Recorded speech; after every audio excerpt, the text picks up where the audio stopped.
दोस्तों, क्या आपने कभी गुटखा बनते देखा है? और क्या सच में गुटखा में कांच का मिश्रण भी मिलाया जाता है? और किस जगह बनती है आपको पता है? तो दोस्तों, इसको बनाने के लिए सबसे पहले इस्तेमाल किया जाता है सुपारी का। और सुपारी हमें मिलती है इस पौधे से, जो कि आप अभी देख रहे हैं। जी हाँ, यहाँ पर सुपारी की खेती की जाती है। इन छोटे छोटे पेड़ों पर सुपारी के फल लगते हैं और जब तक ये फल पक नहीं जाते तब तक इन्हें अच्छे से पाला पोसा जाता है। जब ये सुपारी का पौधा अच्छे से बड़ा हो जाता है, इसके फल को पौधे से अलग कर लिया जाता है। इसको भी अलग करने का प्रोसेस ठीक वैसा ही होता है। इसको आप पीट कर पेड़ से अलग किया जाता है।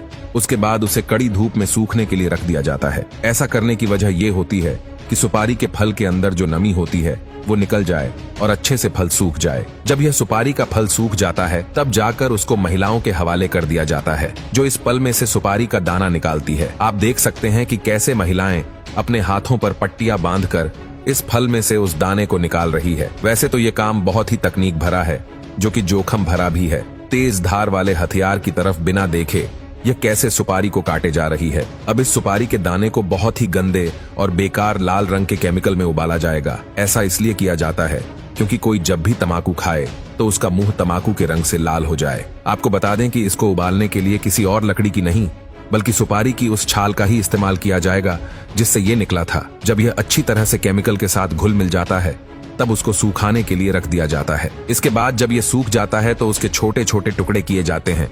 अब ये सुपारी तो तैयार हो गई है, मगर अब बारी है उसमें मिलाए जाने वाले तंबाकू की। तंबाकू को शुरू में बाहरी फ्रेम में उगाया जाता है, जिसे सीडबेड कहा जाता है। गर्म इलाकों में यह फ्रेम गीली घास या एक कपास की चादर से ढके होते हैं। 8 से 10 सप्ताह के बाद जब तंबाकू के पेड़ लगभग 10 इंच के हो जाते हैं तो इन्हें खेतों में शिफ्ट कर दिया जाता है। जैसे जैसे पौधे बढ़ते हैं उनके ऊपर का भाग काट दिया जाता है ताकि पत्तियां अच्छे से बड़ी हो जाए। इस प्रक्रिया को टोपिंग कहा जाता है। 90 से 120 दिन के बाद तंबाकू के पौधे कटाई के लायक हो जाते हैं। इसके बाद इन पत्तियों को फैक्ट्री में शिफ्ट किया जाता है, जहां पर इन्हें सुखाया जाता है, जिसको करने के लिए कृत्रिम गर्मी यानी कि आर्टिफिशियल हीट का इस्तेमाल किया जाता है। जब यह भूरे रंग की हो जाती है तो इन्हें अलग करके छोटे छोटे टुकड़ों में बांट दिया जाता है, जिससे ये असली तंबाकू के रूप में आ जाती है। और तंबाकू के अंदर कांच डाला जाता है। उसको डालने के लिए कांच की बोतल को मशीन के अंदर डाला जाता है और फिर मशीन उसको इतना बारीक पीस देती है कि ये एक पाउडर बन जाता है।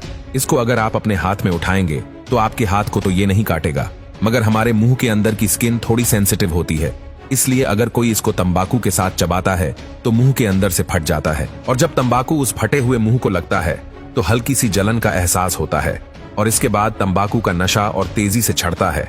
इसके बाद सुपारी के मिश्रण और तंबाकू के पदार्थ को कथा पान मसाला के साथ एक कांच का पाउडर मिलाकर मशीन के अंदर डाल दिया जाता है। फिर इन्हें पैकेजिंग के लिए भेज दिया जाता है और छोटे छोटे पैकेट्स में रैप किया जाता है।